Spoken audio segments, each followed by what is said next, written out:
Greetings, my fellow YouTubers, and welcome to Big D's Entertainment Rankings and Reviews. My name is Doyle, better known to y'all as the Big D. So now I'm going to bring to y'all my final review of the Smokey and the Bandit trilogy. This time, Smokey and the Bandit Part 3 from 1983. Now this one really underperformed and was even worsely received than the previous installment.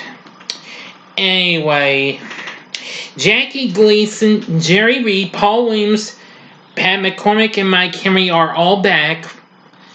But of course, we don't see the Bandit again, though Burt Reynolds does have a special cameo in the end. Yeah, and well, audiences weren't too thrilled with this either. So I'll do my best to try not to give the whole movie away, because this movie's pretty rare, and this movie I wouldn't really suggest if you want to try and complete this trilogy, and just do what you can, but I'd rather watch the first one more than the other two. So anyway, now Bing and Little Ian Burdett are preparing to offer the retiring Sheriff Buford T. Justice a wager, paying him $250,000 against his own badge on his ability to transport a large stuffed fish from Florida to Texas. Yeah, does Part 2 ring a bell? Yeah, because they tried Bandit and his friends to transport that big elephant from Florida to Texas. Yeah, but anyway, after Buford retires, and apparently he heads to do some stuff on the beach and what have you, as in the credits, the opening credits and what have you, with his son Junior. Well, the innocents set up so many traps, but well, Buford dodges so many, so that they try to hire the Bandit, but they decide that the original Bandit is too hard to manage, though. They decide to hire his old colleague, the Snowman. Yeah.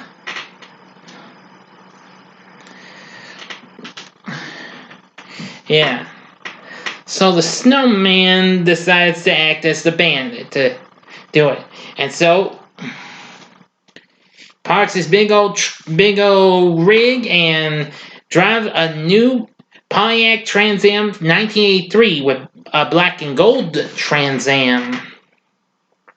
Soon he picks up this young lady named Dusty Trails, quits her job at a used car dealership.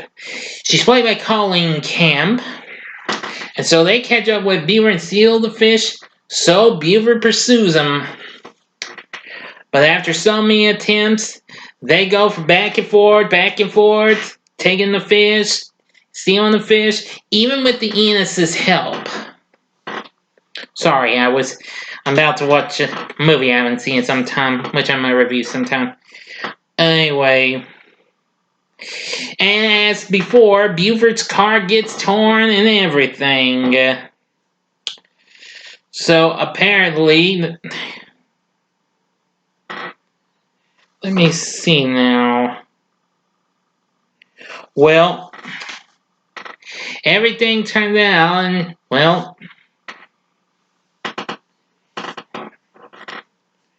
well, Buford wins, but I'm not going to tell you how that goes and everything, but, well, everything takes a turn for the worse, and, an ending just similar to the end of the first one. Junior going after his daddy in the end. That happens, but that's all I'm telling you. You might want to watch this movie, but just give it one view, and if you don't like it, don't watch it anymore. Stick to the original. Or if you like the second one, try that again. I don't care. The third one's okay. I've seen it several times, but now I'm realizing it's nowhere good. The first one is good. The only thing that I believe saves this movie from a completely disaster, what have you, is the soundtrack. Now, I think some of the songs I actually do hear in this movie, of course, the first song you hear, and it's called Buford T. Justice, and it's performed by Ed Bruce, who was best known for doing the song My First Taste of Texas. Yes, I've actually heard that song on a classic country radio station. Then, of course, we got old Lee Greenwood. Surely you remember him, the guy who's best known for singing God Bless the USA. He does the Bandit Express. That's a kind of a cool song. I mean, you're in a little xylophone jingle bells playing in the background during the song. That's pretty fun. And then the song you hear the closing credits, John Stewart, not the comedian. This is John with John. Thank you, doing "Ticket for the Wind." Yes. Anyway, so again, forget Smokey and the Bandit Part 3. But if you are a completionist, just watch it one time. And just watch it once a year or what have you. I'm sticking with the original Smokey and the Bandit. Okay, people? Enough said. Well, the cast is fine and all, but, it's a shame they only had Burt Reynolds in the cameo, so... Well, there's not much to say. Because it has several downsides, but that's hard to explain, and if I did explain, that would spoil the movie if you never saw it. But if you're not interested in this movie, avoid it at all costs. But if you're a completionist, watch it just once, okay? And that's it, alright? And also, another thing is they had this guy Dick Lowry direct instead of bringing in Hal Needham to direct it. But Mort Engelberg, however, returns as the producer. Well, anyway...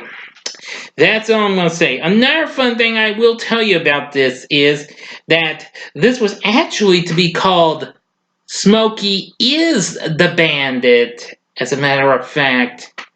But anyway, that's all I can say about this movie. So avoid it, or if you're a completionist, watch it just one time.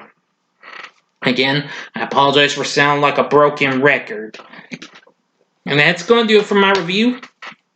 Smokey and the Bandit Part 3.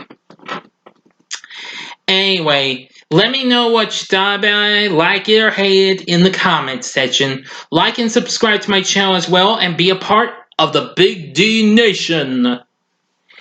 And join me again tomorrow when I will review the final installment of the Dexter Riley trilogy, The Strongest Man in the World. Thank you for watching. Now, if you liked what you saw, check out these recent vids.